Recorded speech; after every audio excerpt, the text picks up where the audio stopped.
네, 체크리스트 시간 함께 하십니다. 오늘 함께 해주실 분은 하이투자증권의 이화진 과장, 헤르메스 스탁의 하창원 본부장입니다. 안녕하세요. 어서 오세요. 안녕하십니까. 네, 시장 이야기 들어가 보도록 하겠습니다. 어제 시장이 급 반색을 보여서 이게 무슨 일인가 싶은데요.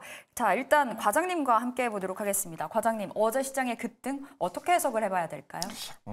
그동안 이제 환율이나 이제 유가에 대한 부담이나 중동 전쟁에 대한 불확실성에 따른 이제 조금 외국인 선물 쪽이나 이제 매도세가 조금 일관되는 모습을 일단 보여왔다고 생각을 하고 있고, 그동안 사실 우리나라 주도 섹터가 반도체였습니다. 반도체에 대한 부분들이 뭐 ASML 실적 발표와 함께 어느 정도 차익 실현 물량들이 어느 정도 좀 명분이 되면서 좀 나오지 않았나 생각을 하고 있고, 결국에는 뭐 TSMC가 실적이 어느 정도 선방을 했지만은 결국에는 다음 주 25일 날 SK 하이닉스 이제 필두로 인해서 또 한번 반도체 위주로 한 번씩 좀 반등이 나오지 않을까 생각을 하고 있는데, 결국에는 이번 1분기 이제 실적 발표가 본격적으로 시작되는 만큼 결국 섹터 내에서의 좀 순환매가 좀 이루어지지 않을까 생각을 하고 있습니다. 계속해서 좀 반도체에 집중해야 된다라는 관점으로 좀 풀어보면 되는 거죠. 네, 그렇죠. 계속 반도체는 적어도 2분기도 계속 꾸준히 좀 성장하는 구간이 있고, 물론 TSMC에 대한 가이던스가 조금씩 하향하는 모습이 나오면서 어제 좀 급락을 하긴 했는데, 결국 우리가 중장기 기점을 좀 봐야 된다고 생각하고 있습니다. 오늘 마지막 막판에 TSMC 실적이 긍정적으로 나오면서 우리 시장에는 훈풍을 불어넣어줬습니다. 그런데 미국 증시에서 TSMC가 좀 하락하는 모습을 보여주면서 일제히 반도체주들이 지지부진했는데, 오늘 시장 어떨 것 같나요, 본부장님? 네, 일단은 뭐 부정적으로 시작을 할 것 같기는 한데 중요한 점은 이제 전거래일도 사실 미국 증시가 굉장히 눌렸음에도 불구하고 외국인 선물이 이제 포지션을 변경을 하면서 굉장히 좀 많은 수급이 들어왔고, 거기에 따른 외국인의 현물 그리고 이제 비차익 순매수가 강력하게 들어오면서 시장이 전방위적으로 상승이 나왔습니다. 사실 누적적인 선물의 매도가 지금 5조 정도 쌓여 있었던 상황인데, 전거래일이 한 5천억 정도 들어오면서 4조 5천억까지 다시 좀 되돌림이 나타난 상황이고요. 사실 하방이 최대로 나온다라고 한다면 선물은 2조에서 한 3조 정도는 추가적으로 나올 수가 있거든요. 그래서 오늘 좀 중요하게 보셔야 되는 포인트는 장 초반부터 이제 선물의 매수세가 좀 강하게 연이어서 들어와 주느냐, 그 부분을 좀 핵심적으로 보시면 좋을 것 같고, 만약에 선물에서의 강력한 매수 기조가 전거래일과 유사하게 움직임이 나온다라고 한다면 또 미국 시장과는 별개의 움직임이 나올 수 있지 않을까라고 보고 있고요. 다만 전거래일 같은 경우는 국채금리가 하락을 하면서 이제 좀 움직임이 나왔지만, 금일 같은 경우는 연준 의장들의 발언들이 좀 강하게 있었죠. 그러다 보니까 국채금리가 상승해서 마무리가 된 부분에서는 일단 기술주 쪽에서는 일단은 조금 하방이 나오는 흐름들이 예상이 되고 있다 정도로 정리드리겠습니다. 네, 그러니까 어제와 같은 시세를 좀 기대를 해볼 수도 있겠으나 일단은 좀 하방 압력이 지금 당장엔 좀 커져 있을 것으로 분석을 해주셨고요. 그렇다면 어제 시장 들여다보도록 하겠습니다. 먼저 하창원 본부장님, 어제 철강주들이 많이 올랐잖아요. 진짜 안 가다가 강하게 올라갔기 때문에 이제 올라가는 타이밍일까 질문 드려볼 수 있을 것 같고요. 미중 무역 분쟁 반사이 기대가 불어오고 있어요. 이에 대한 영향 클까요?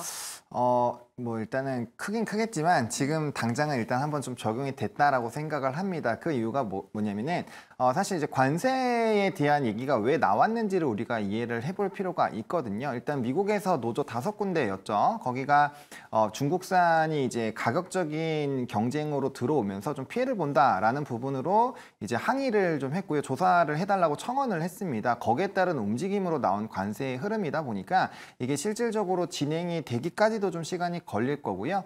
그리고 추가적으로 사실 지금 철강 쪽만 이슈가 있는 것이 아니라 뭐 조선이라든지 CDMO라든지 반도체 같은 부분에서도 좀 전방위적으로 움직임이 나타나고 있습니다. 그래서 사실 전거래일에 나왔었던 그런 이슈들 자체는 이제 대선을 앞두고 표심을 좀 자극할 수 있는 그런 이벤트로 보시는 게 맞을 것 같고요.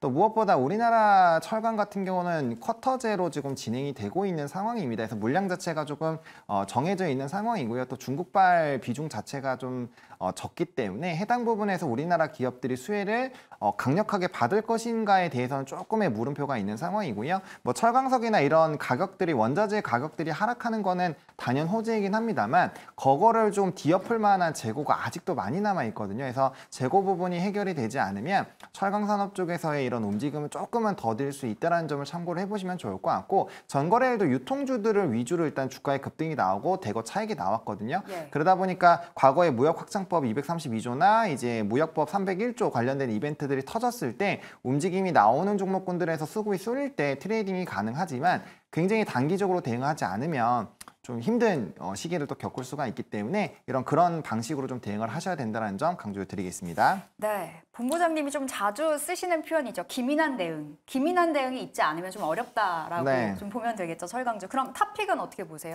저는 탑픽 없습니다. 없어요? 왜냐하면 아까 말씀드린 것처럼 지금 이제 뭐 확장법이나 이런 이슈들이 구체적으로 진행이 된 것이 아니라 이제 그런 식으로 진행을 할 수도 있다라는 얘기가 나온 거기 때문에 지금 시점에서 접근하기는 좀 어렵고요. 저는 그냥 철강에 대한 전반적인 업종의 흐름을 봤을 때 재고 부분이 해소가 되지 않으면 이거는 좀 중장기로 올라가기는 좀 어렵다라는 부분이거든요. 예. 그런 부분에서 또 이제 단기적으로 트레이딩으로 접근해야 되는 종목으로 또 추천주를 드리기는 좀 어려운 상황이어서 저는 일단은 이 관련된 이슈에서 철강으로 보시기보다는 차라리 반사수혜를 볼 수 있는 그런 가능성이 있는 조선이라든지 기타 뭐 이런 그 미국과 중국과의 갈등에서 수혜를 받을 수 있는 뭐 CDMO 쪽이라든지 오히려 그런 쪽에 대한 흐름들을 좀 찾아보시는 게 저는 더 낫지 않을까라는 생각입니다. 알겠습니다. 현 시점 철강주는 좀 보수적으로 봐주셨고 오히려 뭐 조선이나 CDMO 쪽으로는 괜찮다 말씀 전해주셨습니다. 본부장님께서는 이제 철강주 탑픽주 없다라고 이야기하실 때 과장님께서 히득하고 웃으셨거든요.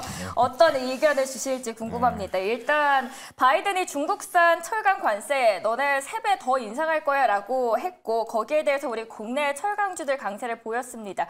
과연 오늘까지도 그 강세가 이어질지요? 뭐 오히려 이제 저는 철강보다는 사실 조선 쪽을 좀 선호하긴 하는데 물론 철강 가격이 최근 중국 같은 경우는 계속 꾸준히 이제 올라오면서 이제 바우스틸이나 중국 철강 대표적인 업체들 같은 경우는 수익성이 조금은 계속 개선되는 이제 모양새를 작년 한 1월 달부터 좀 나왔던 걸로 보이고 있습니다. 물론 우리나라 뭐 대표적인 업체인 뭐 포스코홀딩스나 현대제철과 같은 회사들 같은 경우는 사실 실적 개선이 크게 나오지도 않는 부분이 있고 작년 같은 경우도 이제 계속 이제 하락세를 계속 꾸준히 나오고 있습니다. 심지어 현대철강 같은 경우는 현대제철 같은 경우 작년 4분기는 오히려 적자를 좀 나왔던 부분이 있었고 결국에는 이번 이제 미중 갈등에 대한 이슈도 이제 하창한 본부장 말씀처럼 결국 어느 정도 좀 단기적인 좀 모멘텀이라 좀 생각을 하고 있고 결국에는 이제 자동차나 이런 조선 쪽에 대한 철강 수요가 계속 꾸준히 나올 수 있느냐 나온다 하더라도 이게 철강 가격에 대한 협상에 대한 이슈가 계속 꾸준히 나오고 있기 때문에 이게 마진 자체가 굉장히 쪼들어들 수밖에 없다는 좀 생각을 하고 있습니다. 그런 측면에서는 지금 철강 자체가 지금 아직까지 중국 경기 회복세가 이번 1분기를 통해서 조금씩 살아나고 있다는 측면에서는 조금은 한 2분기까지 좀 봐야 되지 않을까 생각을 하고 있습니다. 2분기까지는 봐도 되겠다라고 이야기를 해주셨어요. 관련주 어디 보십니까? 뭐 지금 단장의 뭐 탑픽이라기보다는 현대제철 같은 경우는 이 현대차 그룹의 하나의 기업입니다. 그만큼 자동차가 이제 뭐 전기차도 마찬가지고 하이브리드도 마찬가지고 내연기관도 마찬가지이기 때문에 현대차 그룹에 대한 수출 모멘텀이 계속 꾸준히 나온다고 했을 때 향후에 봉현광이나 이제 강판과 같은 이런 수요가 꾸준히 좀 나올 수 있다고 생각을 하고 있고 물론 추후에 이런 가격 협상에 대한 결과에 따라서 현대제철이 조금은 수혜를 좀 볼 수는 있지 않을까 좀 생각하고 있습니다. 네, 현대제철 말씀을 해주셨습니다. 네. 이번에 화장품 이야기 넘어가 보도록 할게요. 실적 기대가 지금 커지고 있는 화장품주, 최근 중국 모멘텀을 더 받으면서 강세 보여주고 있습니다. 미국 쪽으로 수출이 늘어나고 있지만 항상 중국이 리스크로 작용을 했었는데 본부장님 화장품 쪽은 어떻게 보시는지요? 네, 화장품 쪽 긍정적으로 보고 있습니다. 일단은 중국발 관련된 모멘텀을 받는 종목과 받지 않는 종목을 아예 나눠서 보실 필요가 있습니다. 특히나 이제 미국발로 보신다라고 한다면 색조 OEM, ODM 쪽으로 좀 집중이 될 것이기 때문에 중국발 비중이 굉장히 낮습니다. 게다가 그와 연관되어 있는 기업들 같은 경우는 중국 안에서의 이런 성장률도 굉장히 회복을 한다거나 오히려 역성장에서 이제 성장 국면으로 돌아서는 종목군들이 꽤 많기 때문에 그런 피해는 조금 적을 것 같고요. 오히려 중국발 모멘텀을 본다라고 한다면 최근에 굉장히 강하게 올라오고 있는 뭐 아모레퍼시픽이나 네. LG 생활건강이 이제 기관의 수급발로 굉장히 많이 올라오고 있거든요. 근데 이게 이제 구조적인 성장으로 이어지는지 여부를 좀 체크를 해보셔야 될 것 같습니다. 그래서 저는 일단 화장품 산업군들 말씀을 드릴 때는 이제 중국 외 쪽을 일단은 좀 집중해서 계속 말씀을 드려오고 있었던 상황이고요. 해당 부분으로 말씀을 드리는 거는 이제 미국과 유럽, 일본 쪽에서의 수출 데이터가 굉장히 긍정적으로 나오고 있고 특히나 3월에 수출 데이터를 관세청에서 확인을 해보시면은 이제 화장품 쪽이 굉장히 좀 좋게 흘러가고 있는 부분들, 특히나 이제 미국을 중심으로 움직임이 강하게 나타나고 있거든요. 그러다 보니까 미국발에서의 노출도가 높은 뭐 실리콘투라든지 뭐 CNC 인터내셔널, 코스메카 코리아나 인그루드랩 이런 종목군들이 52주 신고가 근처까지 굉장히 좀 강하게 움직이고 있는 상황들, 뭐 대부분의 종목군들이 그러한 기조들 여전히 유지가 되고 있는 상황입니다. 그리고 이제 화장품의 트렌드 자체가 SNS발을 통해서 이제 여러 가지 인디 브랜드가 많이 발생을 하고 있고요. 거기에 따른 다품종 소량 생산으로 진행이 강하게 되고 있기 때문에 OEM, ODM 쪽으로 집중해서 보시는 게 맞지 않을까라고 보고 있고, 단연 그런 것들을 활용하는 사람들이 이제 어린 친구들이 많기 때문에 색조 위주로 네. 많이 관심을 가져보시는 게 좋을 것 같습니다. 저도 색조 진짜 좋아하는데 확실히 올리브영 가면 있는 화장품들이 이제는 인디 브랜드인 거잖아요. 네. 화장품으로의 시각이 좀 많이 바뀌었습니다. 그렇다면 과장님, 미용기기까지 좀 번져서 넓게 본다면 현 시점 의료 미용기기 쪽은 어떻게 바라보세요? 계속 꾸준하게 지금 수주 모멘텀과 이제 실적이 개선되고 있는데, 물론 우리가 한 1, 2년 전에 미용 의료기기 같은 경우는 특히 장비에 대한 매출이 훨씬 더 좀 많았던 비중이 있었습니다. 그러다가 이제 장비가 어느 정도 쌓이고 나니 이제 소모품의 회전율이 계속 나오고 있는데, 일반적으로 대표적으로 클래시스만 보더라도 원래는 이제 장비의 매출이 한 70, 80%였는데 지금은 장비가 50%고 거의 이제 소모품에 대한 회전율 자체의 수익만 지금 50%대에 있습니다. 일단은 브라질 매출 향이 굉장히 크고, 일반적으로 우리나라 이제 한국에 대한 매출이 국내가 50%고 그리고 브라질 향이 25%입니다. 이제 대부분 비올도 작년 한 12월에 그 브라질 실퍼맥스가 이제 승인을 받았고 이번에 중국 승인을 받았던 만큼 이제는 대표적인 미국이, 그리고 다음에 브라질이 세계 2위입니다. 이제 여기서 중국까지 가장 큰 세계 3대 이제 수출 규모가 가장 큰 이제 나라들에게 하나둘씩 이제 납품을 하고 있는 회사들이 좀 많아지고 있는 만큼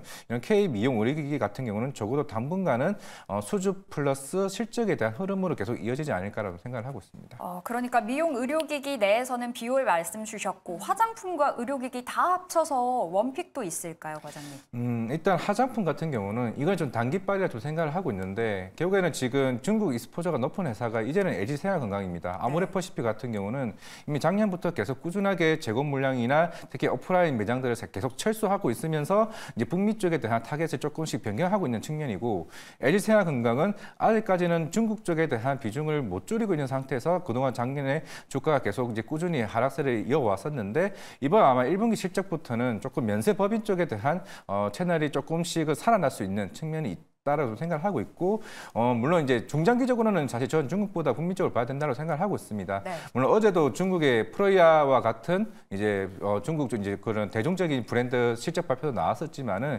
결국에는 중장기적으로는 그 회사들과 경쟁해서 저는 못 이긴다고 생각을 하고 있고, 그렇다라면은 북미 쪽을 보고 있는 아모레퍼시픽을 봐야 되고, 단기적으로는 LG 생활건강을 봐야 된다라고 생각을 하고 있고요. 그리고 미용 의료기기는 아까 말씀드렸던 것처럼 이제 비올과 클래시스를 봐야 된다 생각하고 있습니다. 딱 정리를 해주셨네요. 단기, 중장기, 그리고 지금 현 시점에 봐야 될 종목까지 짚어주셨습니다. 네, 본부장님 질 수 없죠. 더 깔끔하게 정리 잘해주실 수 있잖아요. 뒤에 배경 굉장히 잘 어울리시는데 오늘 그럼 미용 의료기기 또는 이제 화장품주들 안에서는 어디가 더 유망하다라고 보시는지요?